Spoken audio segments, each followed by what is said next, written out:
હળવદમાં ત્રિદિવસીય પંચકુંડી મહારુદ્ર યાગ યોજાયો। હળવદમાં રાવલફળીમાં આવેલ પ્રખ્યાત શ્રી જાગનાથ મહાદેવ મંદિર ટ્રસ્ટ દ્વારા આયોજિત વિશ્વ કલ્યાણ અર્થે તારીખ 25/26-27 ઓગસ્ટ 2024 સુધી ત્રિદિવસીય પંચકુંડી મહારુદ્ર યાગ શાસ્ત્રોક્ત વિધિથી યોજાયો। શાસ્ત્રી શ્રી નીરજભાઈ વ્યાસ આચાર્ય તરીકે રહેલ તેમજ મહેસાણાના ભૂદેવ કૌશલભાઈ દવે અને સહ ભૂદેવો દ્વારા મહારુદ્ર યાગ 3 દિવસ સુધી યોજાયો। આ યજ્ઞના મુખ્ય યજમાન શ્રી સુનિલ નલિનભાઈ પટેલ રહેલ તેમજ સાથે બીજા કુંડના યજમાન પ્રાણશંકરભાઈ પાઠક પરિવાર, ધ્રુવભાઈ દવે પરિવાર અમદાવાદ, કિરીટભાઈ શુક્લ પરિવાર, હિતેશભાઈ રાવલ પરિવાર રહેલ। આ યજ્ઞ દરમિયાન જલયાત્રા, સ્થાપિત દેવોનું આહવાન, ગ્રહ શાંતિ, રાત્રે શિવ મહિમ સ્તોત્ર યોજાયેલ। રાસ ગરબા, નંદોત્સવ પણ યોજવામાં આવેલ। ત્રીજા દિવસે સાંજે મહાઆરતી, મહાપ્રસાદ પણ યોજાયેલ।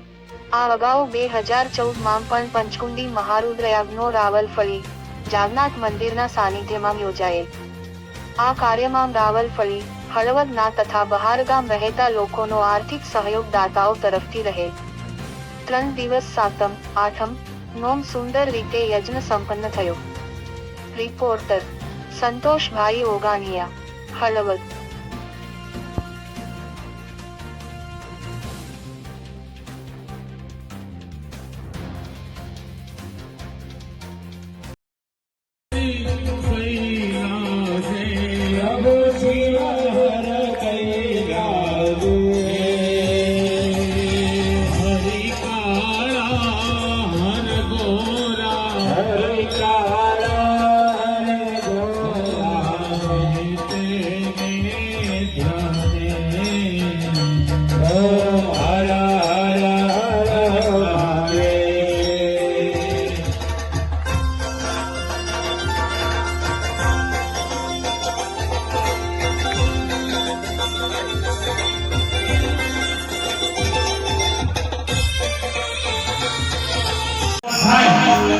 ઘોડા યાદ કરતા ગાવું હોય ત્યારે ઘોડે